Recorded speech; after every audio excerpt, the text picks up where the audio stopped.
سیدنا شیخ عبد القادر جیلانی کا وہ مقام ہے کہاں؟ رسول اللہ کے دربار میں، جہاں اولیاء کرام کی منزلیں ختم ہوتی ہیں وہاں غوثیت میں آپ کا مقام ہے۔ میرے آقا صلی اللہ علیہ وسلم کے دربار کا قرب ہی انہیں غوثیت کے مقام پر لے گیا ہے۔ میرے عزیزو، بہت سارے لوگ اگر یہ سمجھتے ہیں کہ ان کی بڑی کرامتیں ہیں اس لیے ان کو غوث کا مقام ملا ہے، وہ بہت بڑے عالم تھے، بہت بڑے زاہد تھے، بہت بڑے پرہیزگار تھے، اس لیے غوثیت کے مقام پر پہنچے۔ میں کہتا ہوں یہ ساری جگہ اپنی، یہ سارے مقامات اپنی جگہ پر غوث پاک غوثیت کے مقام پر پہنچے تو عشق رسول کی بنیاد پر پہنچے، میرے مصطفیٰ کریم صلی اللہ علیہ وسلم سے بے پناہ محبت کی بنیاد پر پہنچے۔ اس لیے میں نے زندگی میں دیکھا ہے جب کبھی کوئی رسول اللہ کی طرف انگلی بھی اٹھاتا یا اعتراض کرتا، اپنی کرامتوں سے اس کا منہ توڑ جواب دے دیتے تھے، اپنی کرامتوں سے غوث پاک رضی اللہ تعالیٰ عنہ ان کا جواب دیتے۔ اگر کسی نے حضور پاک صلی اللہ تعالیٰ علیہ وسلم پر اعتراض کیا کہ انہوں نے مردوں کو زندہ نہیں کیا تو غوث پاک نے اپنی ٹھوکر سے مردہ زندہ کر کے دکھایا۔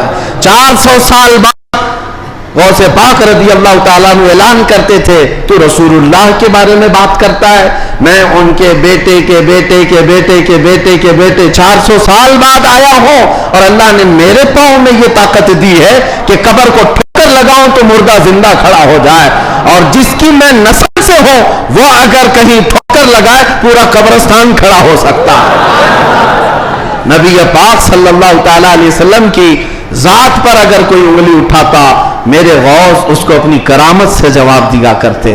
عزیزان گرامی وقار، سلطان الاولیاء غوث پاک رضی اللہ تعالیٰ عنہ سے اپنا رشتہ مضبوط کرو، اپنے اپنے نسبتوں میں قادری پٹا ضرور رہے، قادری نسبت ضرور رہے، اس لیے کہ یہ نسبت ہی ایسی ہے جس پر پوری دنیا فخر کرتی ہے۔ قیامت میں منادی دے گا یہ ندا قادریوں کو، کہاں ہے قادری کر لے نظارہ غوث اعظم کا۔ میری لاج کس کے ہاتھ ہے بغداد والے کے، مصیبت ٹال دینا کام کس کا غوث اعظم کا۔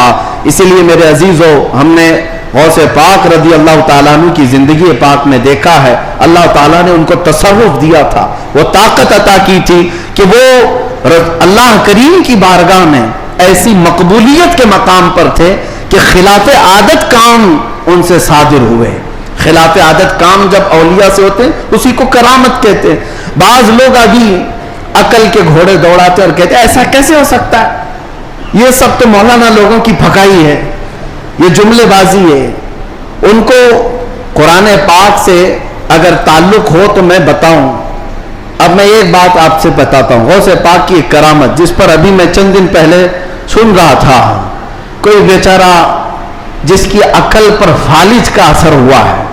یہ وہ لوگ ہیں جن کو میرے مصطفیٰ کریم صلی اللہ تعالیٰ علیہ وسلم سے بغض ہے، عداوت ہے، اور دوسرے راستے پر چل پڑے اور اولیاء اکرام کو چن چن کر کے نشانہ بناتے، جن کا تعلق نجد سے ہے، وہابیت سے ہے، سلفیت نام رکھتے۔ بہرحال لیکن سوال کرنے والے نے ایک سوال کیا، ارے مولانا آپ سناتے ہیں کہ غوث پاک تو 12 سال کی ڈوبی ہوئی کشتی کو باہر لے آئے، یہ تو خدا کے بھی کام نہیں ہے، اللہ کے بھی کام نہیں، اس سے بڑھ کر کے آپ نے غوث پاک کو بتا دیا۔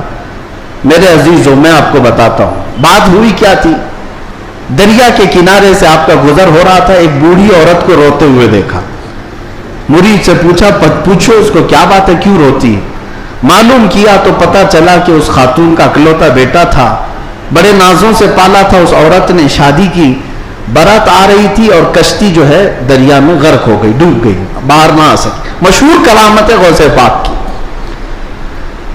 تو وہ ڈوب گئی اور اس بوڑھی عورت کا دل تو ماں کا ہے، بیٹے کے یاد میں روز آتی ہے، روتی اور شام واپس چلی جاتی، روز روتی ہے۔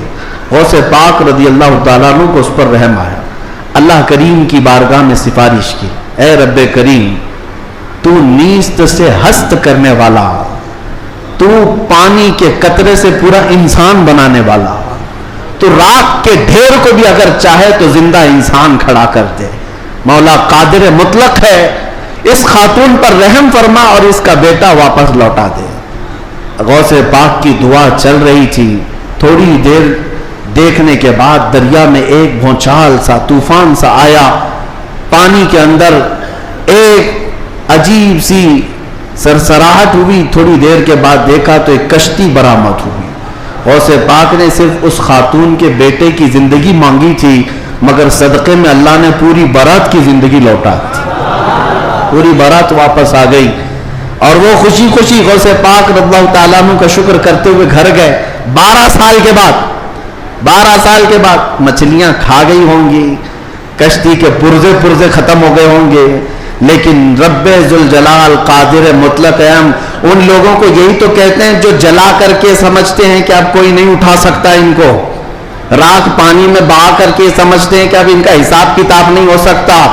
ہر عقل کے اندھو, جس رب ذوالجلال نے ایک نطفے سے تمہارا پورا انسانی شکل بنایا ہے, تم 1000 بار جلا کر راکھ کر دو, رب ذوالجلال قادر مطلق ہے, وہ دوبارہ زندہ فرمائے گا حساب لینے کے لیے. تو کشتی دوبارہ واپس آئی. غوث پاک رضی اللہ تعالیٰ عنہ کی اس کرامت پر ایک دو نہیں ہزاروں لوگ اسلام میں داخل ہوئے تھے, ہزاروں لوگ اسلام میں داخل ہوئے. اب جو صاحب ہیں انہوں نے کہا کہ ایسا کیسے ہو سکتا ہے, ایسا کیسے ہو سکتا ہے. ہر جگہ اگر تم عقل کے گھوڑے دوڑاؤ گے تو یہی سوال کرو گے ایسا کیسے ہو سکتا ہے. اگر تمہاری عقل میں بات نہیں آتی تو سمجھ لو اسی کو کرامت کہتے ہیں, اسی کو کرامت کہتے ہیں. تم اور ہم بھی کر سکتے تھے تو پھر غوث کی کرامت کا مطلب ہی کیا ہے؟ تم بھی غوث ہوتے, ہم بھی غوث ہوتے. کرامت ہے جو عقل میں نہیں آئے گی. اور قرآن سے اگر دلیل مانگتے ہو, سنو, سلیمان علیہ السلام نے اپنے دربار میں ایک بار اعلان کیا تھا, کون ہے جو سبا بلقیس کا تخت یہاں پر لے آئے گا. سلیمان علیہ السلام فلسطین میں بیٹھے ہوئے ہیں اور سبا بلقیس کا تخت یمن میں ہے. یمن اور فلسطین میں 1000 کلومیٹر سے زیادہ کا فاصلہ ہے. ایک جن کھڑا ہوا, کہا اللہ کے نبی میں لے آتا ہوں. پوچھا کتنی دیر میں؟ کہا میں آپ کی مجلس ختم ہونے سے پہلے وہ لے کر آ جاؤں گا. جنات کی طاقت پر یقین رکھنے والے, جنات کو حاصل کرنے کے لیے عملیات کرنے والے, سنو قرآن کیا کہتا ہے. سلیمان علیہ السلام نے کہا بہت دیر ہو جائے گی, مجلس ختم ہونے تک تم لاؤ گے, مجلس ختم ہونے تک. پھر اللہ کے ایک ولی جو سلیمان علیہ السلام کے امتی تھے, آصف بن برخیہ, کھڑے ہوتے ہیں, کہتے ہیں اے اللہ کے نبی میں لے آؤں گا. پوچھا کتنی دیر میں؟ کہا آپ کی پلک جھپکنے سے پہلے لاؤں گا. آپ کی, یہ قرآن کے الفاظ ہیں, قرآن کے, قال الذی عنده علم من الکتاب انا آتیک بہ قبل ان یرتد الیک طرفک. اس سے پہلے کہ آپ کی آنکھ کی پلک جھپکے, اے اللہ کے نبی میں وہ تخت لے آؤں گا. تخت کوئی 4 فٹ کا 5 فٹ کا نہیں, 80 گز لمبا ہے اور اتنا ہی چوڑا ہے, اتنا ہی وزنی ہے, اور 7 دروازوں کے اندر بند کر کے رکھا ہوا ہے. سونے چاندی جواہرات سے جڑا ہوا تخت ہے. اور ایک انسان کہتا ہے, انسان, جنات کی بات نہیں کر رہا, جنات کی بات آئے گی تو آپ سمجھیں گے ان کو بڑی طاقت ہوتی ہے. انسان کی بات کر رہا ہوں. انسان نے کہا سلیمان علیہ السلام کے امتی میں پلک جھپکنے سے پہلے لاؤں گا.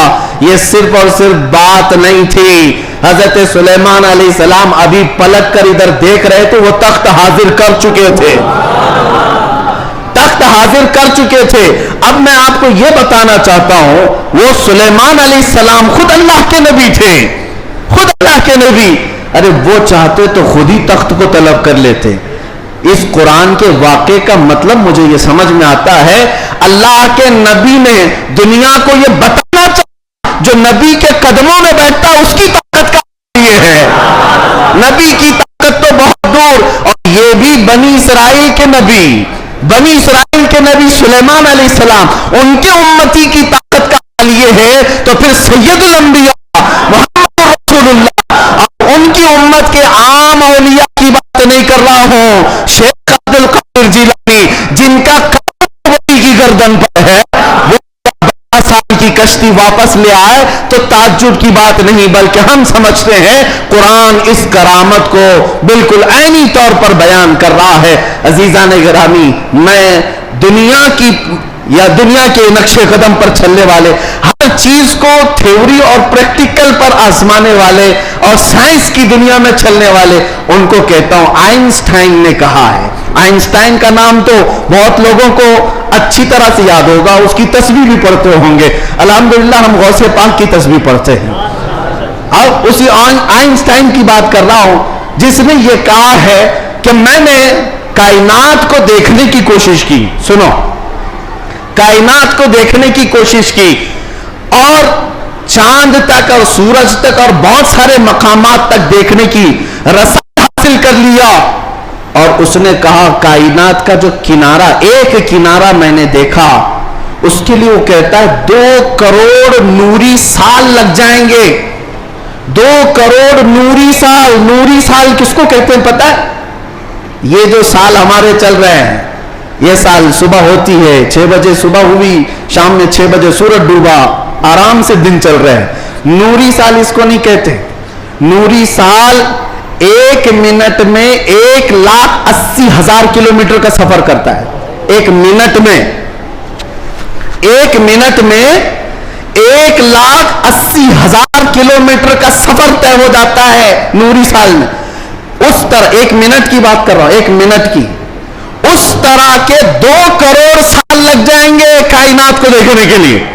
یہ کون کہہ رہا ہے؟ آئنسٹائن کہہ رہا ہے, جس کے پیچھے تم لوگ آگے پیچھے جس کو قبلہ بناتے ہو. سنو, 2 کروڑ نوری سال لگ جائیں گے کائنات کے کنارے دیکھنے کے لیے, کائنات کی ساری چیزیں دیکھنے کے لیے. اور آؤ شہنشاہ بغداد کے دربار میں. کہتے ہیں نظرت الی بلاد اللہ جان کا خردلۃ علی حکم اتصالی. میں اللہ کی پوری کائنات کو ایسے دیکھتا ہوں جیسے اپنے ہتھیلی میں رائی کے دانے کو دیکھتا ہوں. تمہارے سارے آلے, تمہارے سارے کمپیوٹر 2 کروڑ سال میں بھی وہاں نہیں پہنچ سکتے جب شہنشاہ بغداد کی ایک نگاہ پہنچتی ہے. ہاں, میرے غوث نے فرمایا نظرت الی بلاد اللہ جمعا کخردلۃ علی حکم اتصالی.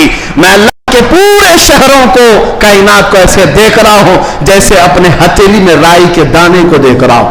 عزیزان گرامی وقار, الحمدللہ ہمارے پاس فخر کرنے کے لیے بہت کچھ ہے, بہت کچھ ہے.